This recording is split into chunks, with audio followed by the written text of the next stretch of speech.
pessoal, você está no canal Professora Tereza Mendes Explica e nesta aula nós vamos falar um pouquinho sobre o reino Fungi.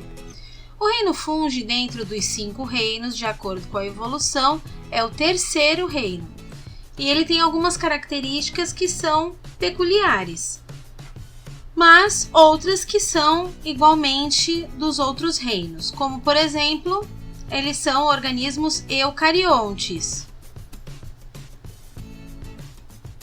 igual ao reino protista. São organismos também heterótrofos.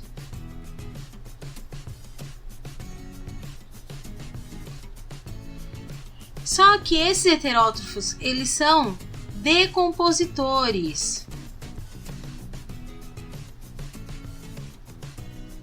Então, são de extrema importância na cadeia alimentar.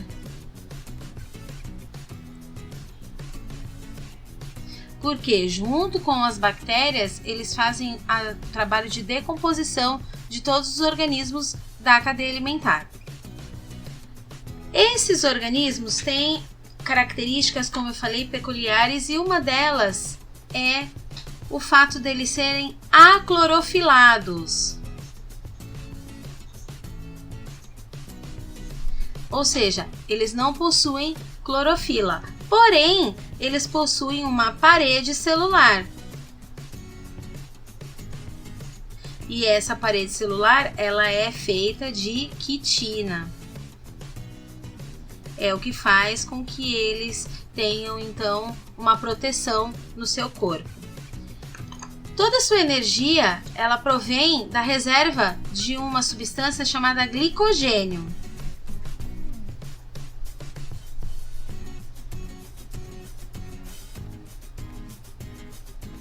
E isso está relacionado com a etapa da fermentação.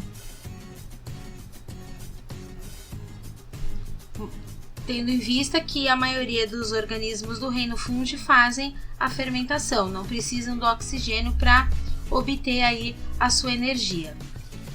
Tem estruturas que são características desse grupo do reino dos fungos, né? Que são os micélios e a hifa.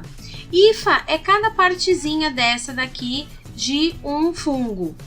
E micélio é um conjunto de hifas, tá? Toda essa estrutura, ela vai formar, então, como se fosse, se a gente tivesse que fazer uma analogia com as plantas, seriam então as raízes, certo? E nós temos também, aqui eu peguei o cogumelo como um exemplo, nós temos aqui o que a gente chama de corpo frutífero.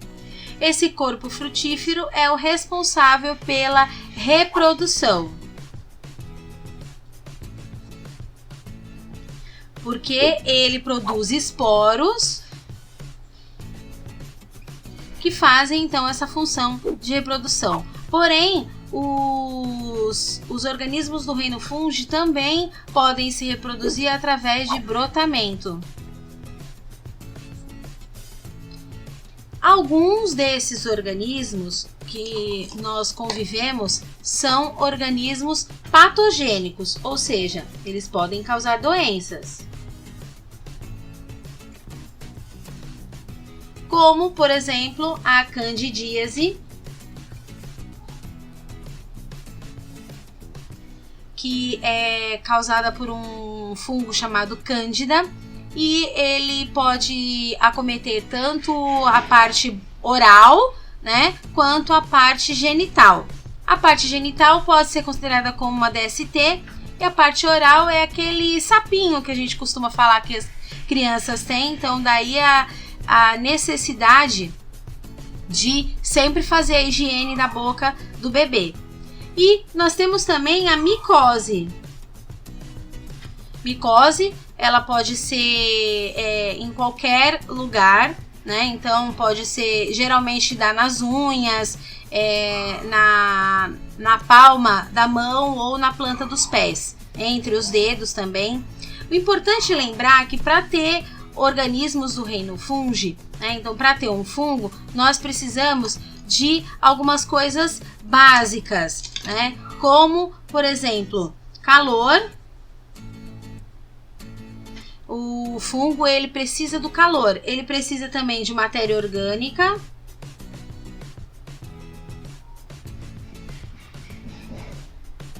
Essa matéria orgânica é o que vai dar o combustível, né, o que vai dar a probabilidade dele ter a alimentação. Então, juntando esses dois fatores, é um local propício, né, para o fungo se proliferar ali, tá? Mas o fungo não é só, não faz só coisas ruins, né? Como eu falei aqui na parte da decomposição, mas o fungo também tem uma importância ecológica além da cadeia alimentar. A importância ecológica dele é porque ele forma também um outro indivíduo que se chama líquen. Esse líquen, ele é o conjunto de algas mais fungos de determinadas espécies que vivem juntos para poder sobreviver. Então, aqui fazendo uma relação ecológica de mutualismo. Levando em consideração também que os fungos eles possuem uma importância medicinal muito grande. Porque a penicilina, por exemplo, que combate algumas doenças causadas por bactérias, é produzida através de um fungo. Então, os fungos são bem importantes aí dentro dos reinos que existem. Qualquer dúvida, deixe nos comentários e até a próxima!